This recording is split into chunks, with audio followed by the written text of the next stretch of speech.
না, তাই না বলো?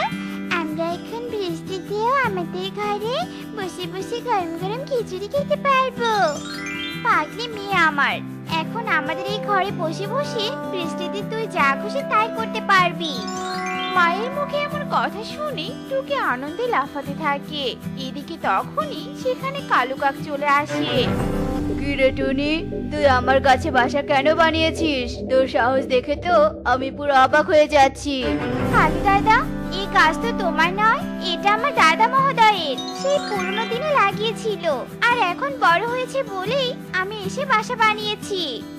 সেটা তোর দাদা মহোদয় যতই লাগাক না কেন, বড় হওয়ার পর এই গাছ আমার কাছে বিক্রি করেছে। এই হলো তার প্রমাণ। এবার মানে মানে এই গাছটা ছেড়ে তুই চলে যা, নয়তো তোর কপালে খারাপ কিছু আছে, এই বলে দিলাম। তুমি এভাবে অনধিকার চর্চা করতে পারো না। আমি তোমার নামে মোড়লের কাছে বিচার দিব। আরে, তোর এত বড় সাহস এখনো হয়নি, তাই এমন কাজ করতে গেলে তোর জীবনও ঝুঁকির মুখে পড়ে যাবে, এই বলে দিলাম। তাই আজকের দিনের মধ্যে পুরো ঘর ভেঙে নিয়ে চলে যাবি। আমি এই গাছ অন্য কারো কাছে বিক্রি করে দিব। এই বলে কালু কাক সেখান থেকে চলে যায়। এদিকে টুনি কালুর এমন কথায় মহা চিন্তায় পড়ে যায়। না, কালুর এমন কথায় আমাকে একদম চুপচাপ থাকা যাবে না। আমাকে এর একটা বিহিত করতেই হবে। আমাকে মোড়ল মশাইয়ের কাছে যেতেই হবে। মা টুকি, চল তো আমার সাথে। এরপর টুনি তার মেয়েকে নিয়ে মোড়লের কাছে যায় আর কালুর সব কথা খুলে বলে। সব শুনে মোড়ল ভীষণ রেগে যায়। কালুর এত বড় সাহস, একটা নিরীহ বিধবা মেয়ের ঘর ভেঙে দিতে চায়। আমি আজই বিচার বসাবো। এরপর মোড়ল কালুকে খবর পাঠায়।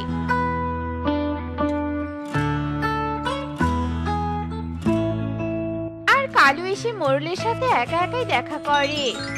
মোড়ল মশাই, ওই টুনি এসে আপনাকে যা যা বলেছে তার সবই মিথ্যা। এই দেখুন জমি আর গাছের দলিল। কিন্তু এই দলিল তো বানানো দলিল, তাহলে আমি তোর কথা কেন বিশ্বাস করব? কালু তার ব্যাগ থেকে অনেকগুলো টাকা বের করে আর মোড়লের সামনে দিয়ে বলে, মোড়ল মশাই, আপনি এটা নিন আর আমার দলিলটা বিশ্বাস করে নিন। যদি এতেও না হয় তাহলে আমি আপনাকে আরো দিচ্ছি, তবু আপনি এটাকে আসল দলিল বলে চালিয়ে দিন। হা হা হা হা, আমাকে এভাবে সম্মান করবে আর আমি মানবো না? তা কি কখনো হয়? দে দে, সব দে। এরপর মোড়ল দলিল আর টাকা সব নিয়ে নেয় আর মিথ্যেটাকে সত্যি বলে প্রচার করতে থাকে। মোড়ল মশাই, কালু আপনাকে ভুলভাল বুঝিয়েছে। আপনি আমার কথা বিশ্বাস করুন। এখন আপনিও যদি বিশ্বাস না করেন তাহলে আমি আমার মেয়েটাকে নিয়ে কোথায় যাব বলুন? যেখানে খুশি সেখানে যা। কালুর কাছে প্রমাণ স্বরূপ দলিল আছে, তোর কাছে তো কোনো কিছুই নেই। তাই আমার কালুর কথা বিশ্বাস করা ছাড়া কোনো উপায় নেই। মোড়ল মশাই, আপনি আমাকে অনুমতি দিলে আমি টুনির ঘর ভেঙে আমার গাছটা আমি কাজে লাগাতে চাই। তোর গাছ যেহেতু প্রমাণ হয়ে গেছে, তখন তুই যা খুশি তাই করতে পারিস। তোকে বাধা দেওয়ার আর কেউ নেই। মোড়ল হেসে সেখান থেকে চলে যায়।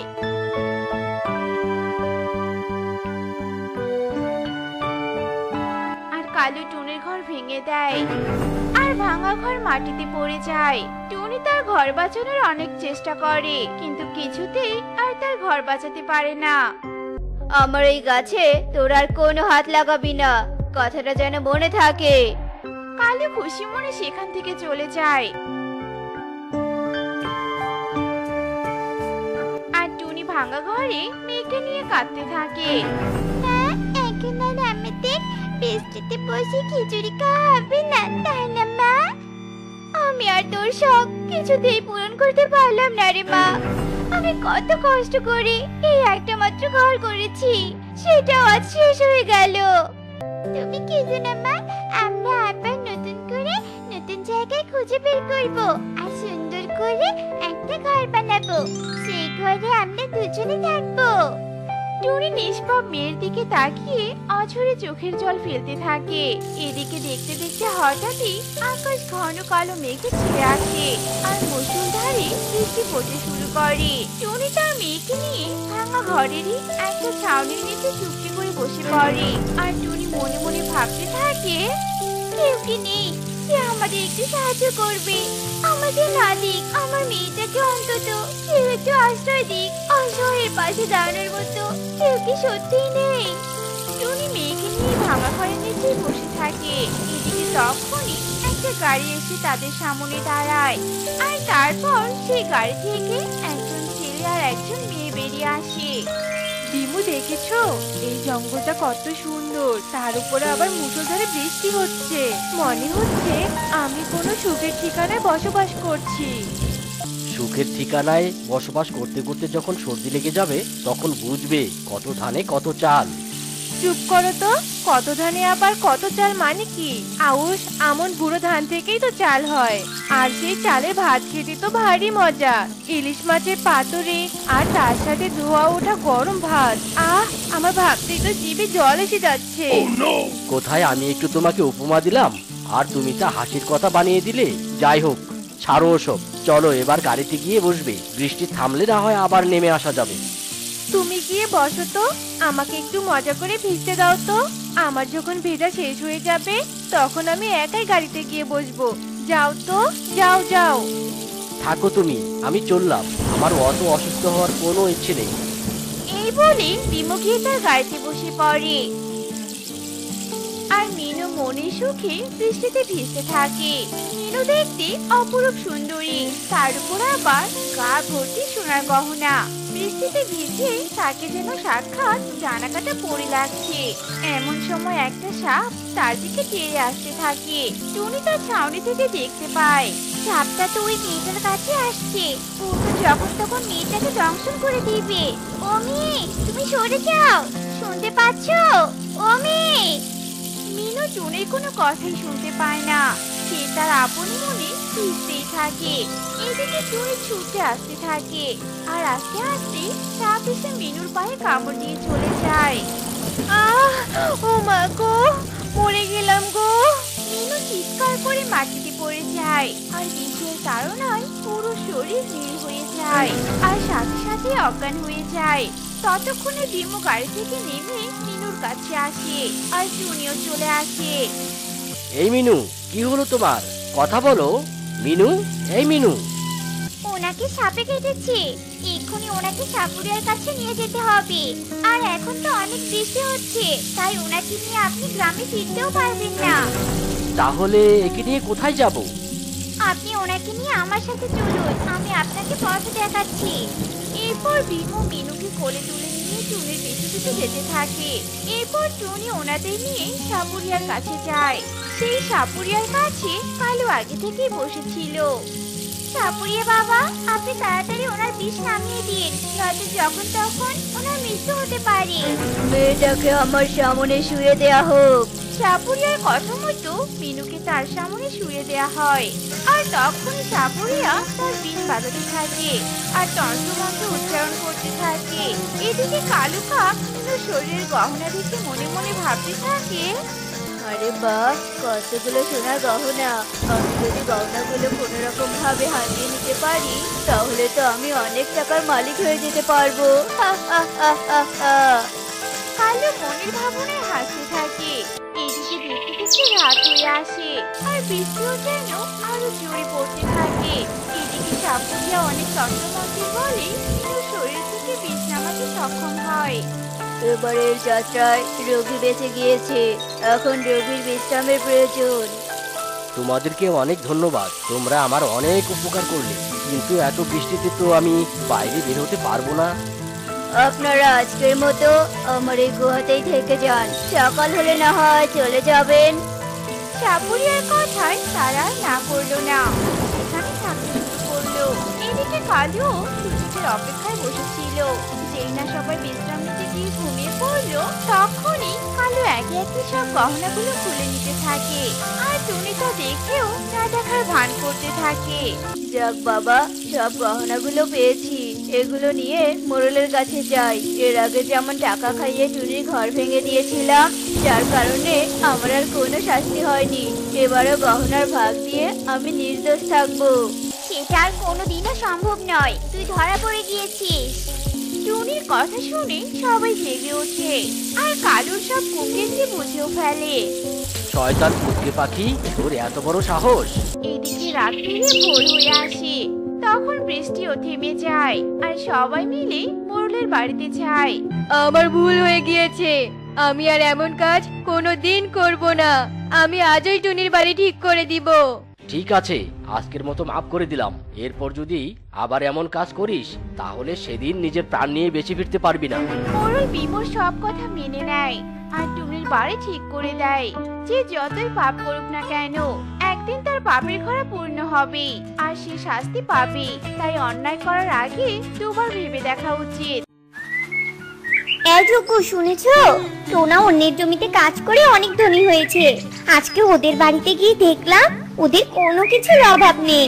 তোমাকে কত করে বললাম কাজ করো, আর যদি সেটাও করতে না পারো তাহলে চুরি করো, কিন্তু তুমি তো কোনো কথাই শোনো না আমার। আরে গিন্নি, কি সব বলছো? তুমি জানো না চুরি করা মহাপাপ? তুমি আমাকে সেই পাপ কাজ করতে বলছো? আমাদের যা আছে তাতেই অনেক। আমি এসব পাপে টাপে বিশ্বাস করি না। আমি ধনী হতে চাই। তুমি আজ রাতে বনের পাখিদের বাড়িতে চুরি করতে যাবে, আর যদি সেটা করতে না পারো তাহলে আমি বাবার বাড়ি চলে যাব, এই বলে দিলাম। কি মুসিবতে পড়লাম রে বাবা। আচ্ছা আচ্ছা, রাগ করো না, আমি চেষ্টা করব। তবুও বাবার বাড়ি যাওয়ার কথা বলো না তো। আমি আজ রাতে টোনার বাড়ি চুরি করতে যাব। এখন খুব ক্ষুধা পেয়েছে, খেতে দাও তো। কণিকা যোগুকে খেতে দেয়। রাতের বেলা যজ্ঞ একটা পুটলিতে করে কিছু টাকা আর হাঁড়ি পাতিল নিয়ে আসে। এত তাড়াতাড়ি তোমার চুরি করা শেষ হয়েছে? দেখে দেখি পুটলিতে কি এনেছো। দেখেছো দেখেছো, বিনা পরিশ্রমে কত টাকা পেলে। আর তুমি যে পাপ পাপ করলে, কই হয়েছে তোমার পাপ? হয়নি তো। এই চুরি করা টাকা দিয়ে আমরা বেশ কয়েকদিন বসে খেতে পারবো গো। আরে গিন্নি, তুমি তো ঠিকই কথা বলেছো।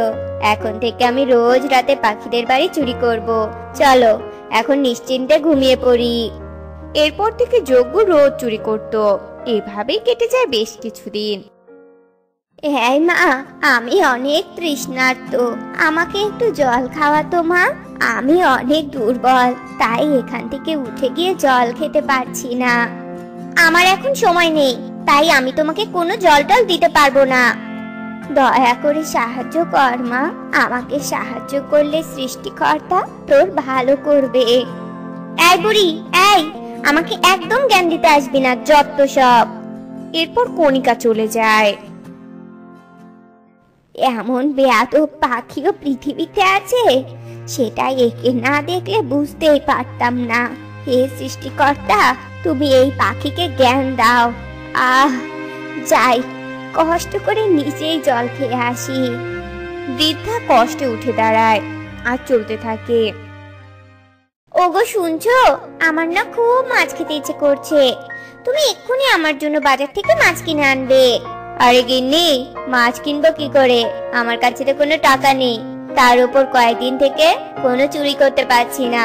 তোমাকে এখন মাছ কি করে কিনে এনে দিব বলো তো? কণিকা কিছুক্ষণ ভাবার পর বলতে থাকে, শোনো, তোমাকে টাকা দিয়ে মাছ কেনা লাগবে না, বুঝেছো? আমি পাখিদের মুখে শুনেছি বনের গভীরে নাকি একটা পুকুর আছে। ওই পুকুরে নাকি অনেক মাছও আছে। তুমি বরং ওই পুকুর থেকে মাছ চুরি করে নিয়ে আসো, যাও তো। এরপর যজ্ঞ কণিকার কথা মতো জাল নিয়ে বনের গভীরের পুকুরে যায়। পুকুরটা দেখে মনে হচ্ছে এতে অনেক মাছ আছে। এখানে দাঁড়িয়ে একটুও দেরি করা যাবে না। একে তো দিনের বেলা, তার উপর আবার চুরি করতে এসেছি, জলদি জাল ফেলি। যজ্ঞ পুকুরে জাল ফেলে আর একটা কালো মাছ যজ্ঞর জালে ওঠে। আরে আরে, এটা কেমন মাছ? এমন কালো মাছ তো আমি আগে কখনো দেখিনি। কালো মাছটাকে কি অদ্ভুত দেখাচ্ছে। এটা আবার কোনো জাদুই মাছ নয় তো? মাছটাকে ছেড়ে দেব নাকি? আরে আরে, আমি এসব কি ভাবছি? একটা মাছ পেয়েছি, জলদি মাছটাকে বাড়ি নিয়ে যাই। এখানে আর এক মুহূর্তও থাকা যাবে না। যজ্ঞ কালো মাছটাকে নিয়ে বাড়িতে আসে। কণিকা, ও কণিকা, এদিকে আসো। দেখো, আমি তোমার জন্য মাছ নিয়ে এসেছি। দাও দাও, মাছটা তাড়াতাড়ি কেটে রান্না করি। কণিকা মাছটা নিয়ে রান্নাঘরে যায়। এই মাছ, বেশি লাফালাফি করবি না, আজ আমি তোকে মজা করে খাবো। কণিকা যেই মাছটাকে কাটতে যাবে তখনই মাছটা কথা বলে ওঠে। আমাকে কেটো না, আমাকে কেটো না, আমাকে ছেড়ে দাও দয়া করে, আমি বাঁচতে চাই। আরে আরে, এ আমি কি শুনছি? মাছ কথা বলছে? এই মাছ, তুই কথা বলছিস কি করে? বল কে তুই? আমি ওই পুকুরের মাছদের রানী। সব মাছের মধ্যে আমি কথা বলতে পারি। দয়া করে তুমি আমাকে কেটো না, আমাকে ছেড়ে দিয়ে আসো পুকুরে, তোমার পায়ে পড়ি। তোকে আমি ছেড়ে দিব, তবে তার বিনিময়ে আমাকে অনেক সোনাদানা দিতে হবে। বল, দিবি সোনাদানা আমাকে? আমি তো কোনো জাদুশক্তি জানি না, তার উপর আমার কাছে কোনো সোনাদানা নেই, আমার উপর একটু দয়া করো। কোনো সোনাদানা দিবি না, আবার আমি তোকে ছেড়ে দিয়ে আসবো? সেটা হবে না, আমার মাছ খেতে ইচ্ছে করেছে, আজ আমি তোকে খাবোই খাবো। তোমার মতো লোভী আর নিতার পাখি আমি আর একটাও দেখিনি। আমি তোমাকে অভিশাপ দিলাম, আমাকে খেলে তোমার কঠিন রোগ হবে। তোর মতো কালো মাছের অভিশাপ আমার কিছুই করতে পারবে না, আমি তো তোকে খাবোই খাবো। সোনা দানা দিতে পারবে না, সে নাকি আবার মাছের রানী, যত সব। কণিকা মাছটাকে কেটে রান্না করে, তারপর পুরো মাছটাকে একাই খেয়ে ফেলে। আহ, মাছটা বেশ মজা ছিল। আরে আরে, আমার শরীরটা এমন ব্যথা করছে কেন? আহ, যন্ত্রণা, প্রচন্ড যন্ত্রণা করছে। যজ্ঞ, যজ্ঞ কোথায় তুমি? বাঁচাও আমাকে, আমার দম বন্ধ হয়ে আসছে। কণিকা মাটিতে লুটিয়ে পড়ে, কণিকার পুরো শরীরে ঘা দেখা দেয়। যজ্ঞ, যজ্ঞ, তাড়াতাড়ি আমার কাছে আসো, আমাকে বাঁচাও, আমি আর থাকতে পারছি না। যজ্ঞ। দেখি কণিকা, তোমার কি হয়েছে?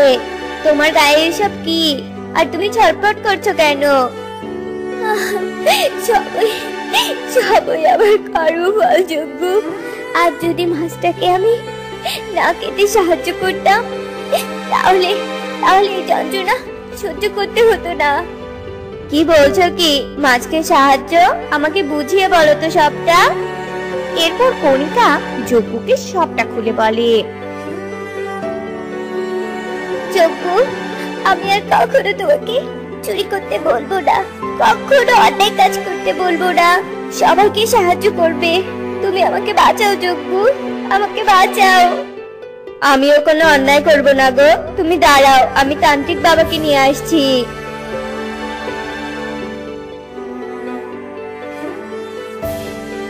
তোর স্ত্রী অনেক বড় অন্যায় কাজ করেছে, একে আমি ভালো করতে পারবো না।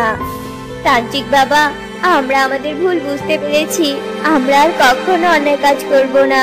আপনার দুটি পায়ে পড়ি, দয়া করে আমার স্ত্রীকে ভালো করার কোনো উপায় বলে দিন।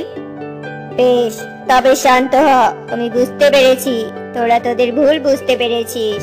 আমি তোর স্ত্রীকে ভালো করার উপায় বলছি। এই বনের নদীর জলে একটা নারকেল বাড়ি আছে, ওই নারকেল বাড়ির ভেতরে একটা পাত্রে নারকেলের জল রাখা আছে। তুই যদি নদীর জলের নারকেলের বাড়ির ওই নারকেল জলে তোর স্ত্রীকে গোসল করাতে পারিস, তাহলে তোর স্ত্রী ভালো হবে। আমি এক্ষুনি কণিকাকে নিয়ে ওই নদীর জলের নারকেল বাড়িতে যাব। এরপর যজ্ঞ কণিকাকে নিয়ে নৌকায় করে তান্ত্রিকের বলা কথা মতো সেই ঠিকানা অনুযায়ী নারকেল বাড়ির সামনে যায়। কণিকা, শান্ত হও, আমরা নদীর জলের নারকেল বাড়ির সামনে এসেছি, এবার তুমি ভালো হয়ে যাবে গো। চলো নারকেল ঘরে প্রবেশ করি। যজ্ঞ কণিকাকে কোলে করে নারকেল ঘরে প্রবেশ করে। যজ্ঞ কণিকাকে নারকেল ঘরের ভেতরে রাখা জল দিয়ে গোসল করানোর সাথে সাথে কণিকা ভালো হয়ে যায়। আমি ভালো হয়ে গেছি, আমার আর কোনো যন্ত্রণা নেই। সৃষ্টিকর্তা, তোমাকে অনেক ধন্যবাদ। যজ্ঞ, আমি লোভের শাস্তি পেয়েছি, আর কখনো লোভ করব না, আর তোমাকেও চুরি করতে বলবো না। এখন থেকে আমরা পরিশ্রম করে খাবো। চলো গিন্নি, বাড়ি ফিরে যাই। এরপর ওরা বাড়ি ফিরে আসে।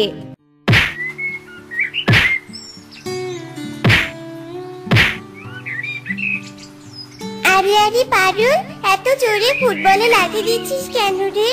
তোর জন্য যদি ফুটবলটা জঙ্গলে চলে যায়, তাহলে কিন্তু আমি জঙ্গল থেকে বল খুঁজে আনতে পারবো না, আমি তোকে বলে দিলাম।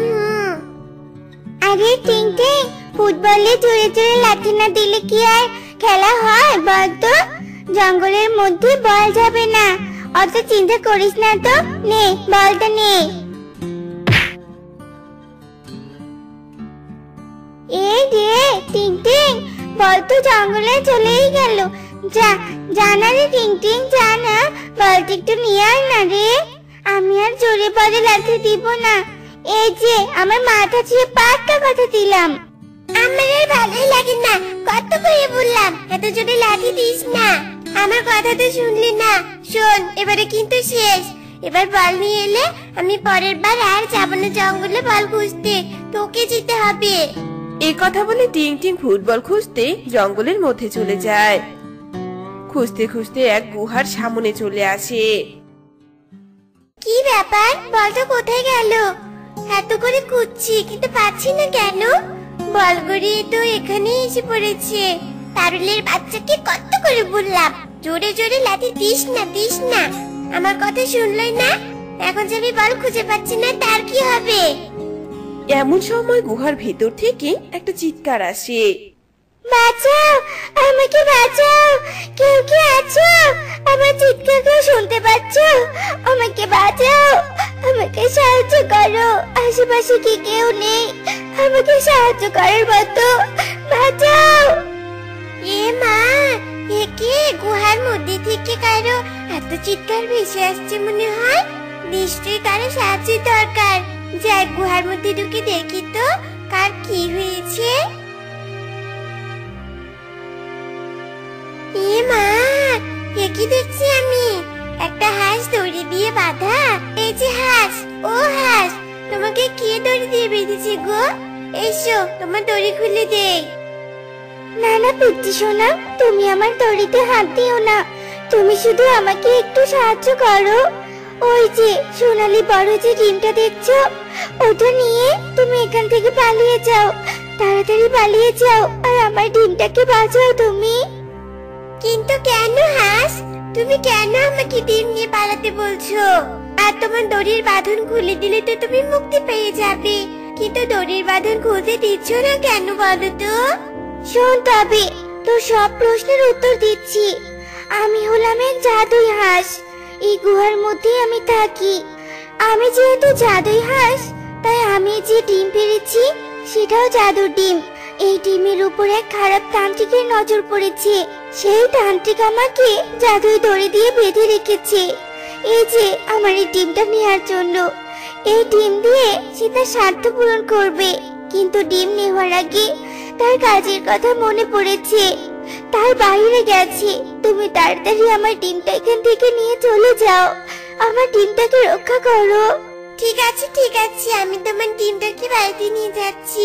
তোমার ডিমের আমি কিছুতে হতে দিব না, জানো? ঠিক আছে, তুমি তাড়াতাড়ি নিয়ে যাও আমার ডিমটা। কিন্তু আরেকটা কথা, এই ডিম থেকে 3 দিন পর আমার ছানা ফুটে বের হবে। দয়া করে তুমি এই ডিমটাতে তা দিয়ে ব্যবস্থা করো। আমি না বেঁচে থাকলেও যাতে আমার ছানা বেঁচে থাকে। যাও, এবার ডিমটা নিয়ে পালিয়ে যাও। এরপর টিং টিং ডিম নিয়ে বাড়িতে ফিরে আসে। এই টিং টিং, তোর হাতে ওটা কিসের ডিম রে? কেমন আজব দেখতে এই ডিমটা। আর এই ডিমটা এত বড় আর সোনালী রঙের কেন? কোথায় পেলি তুই এই ডিম বলতো? আরে আরে মা, এটা হাঁসের ডিম। শোনো শোনো, তোমাকে সব বলছি আমি। এই হাঁসের ডিম আমি কোথায় পেলাম তুমি শোনো। এসব তুই কি বলছিস? এ তো মহা মুশকিলের কথা। আবার এই ডিমের মধ্যে ছানাও আছে। তোকে হাঁস কত ভরসা করে এই ডিমটা দিয়েছে জানিস? তার ছানাটা যেন পৃথিবীর আলো দেখে। না, আজ থেকে আমি ডিমে তা দিতে বসবো। ডিমের ভেতরে হাঁসের ছানাটাকে আমি বাঁচাবো। দে মা, হাঁসের ডিমটা আমাকে দে।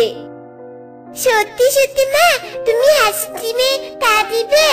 এই নাও ডিম, এই নাও। কি মজা কি মজা, আমার একটা হাঁস ভাই বা বোন হবে। কি মজা কি মজা, ইয়ে। এইসব কথা বলে টিং টিং টুনিকে হাঁসের ডিমটা দিয়ে দেয়, আর টুনি হাঁসের ডিমে তা দিতে বসে। এরপর বেশ কিছুদিন কেটে যায়। সেই বড় সোনালী রঙের হাঁসের ডিম থেকে একটা বড় সোনালী রঙের হাঁসের ছানা বের হয়। দেখ টিংটিং, হাঁসের ডিম থেকে ছানা বেরিয়েছে। বাবা, কি সুন্দর সোনালী রঙের ছানা। কিন্তু এই ভেবে আমার কষ্ট হচ্ছে, হাঁসের ছানাটা জন্মের পরে ওর আসল মাকে কাছে পাবে না। আসল মা নেই তো কি হয়েছে, তুমি তো আছো। তুমি যেমন আমার মা, তেমনই হাসির ছানারও মা।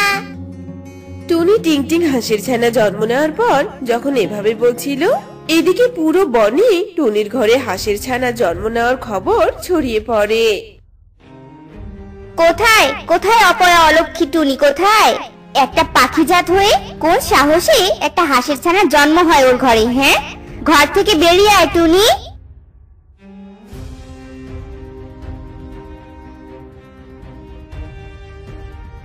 এগিয়ে কি বনে সবাই কেন আমার বাড়িতে এসেছো তোমরা? কি হয়েছে? কি করেছি আমি, বলো তো? কি হয়েছে তুই জানিস না? কি হয়েছে?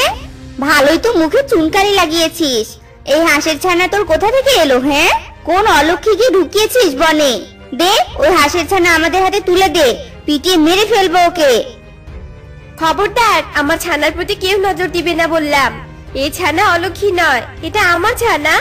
এই ছানার মা আমি, বুঝতে পেরেছো তোমরা? হ্যাঁ, তোকে অন্য জাতের ছানার মা বানাচ্ছি, দাঁড়া। এই তোরা সবাই দাঁড়িয়ে আছিস কেন? আনতো, ধরে আনলো হাঁসের ছানাটাকে, কেটে একদম কুচি কুচি করে ফেলি। কি বললি? তুই আমার ছানাকে কেটে কুচি কুচি করবি?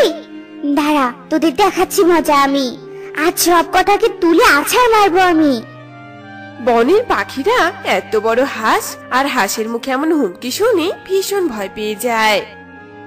ওরে বাবা রে, হাঁসের ছানার আসল মা এসে গেছে। এই পালা, তোরা সবাই পালা। সত্যি সত্যি এই হাঁস আমাদের তুলে আছাড় মারবে, পালা পালা।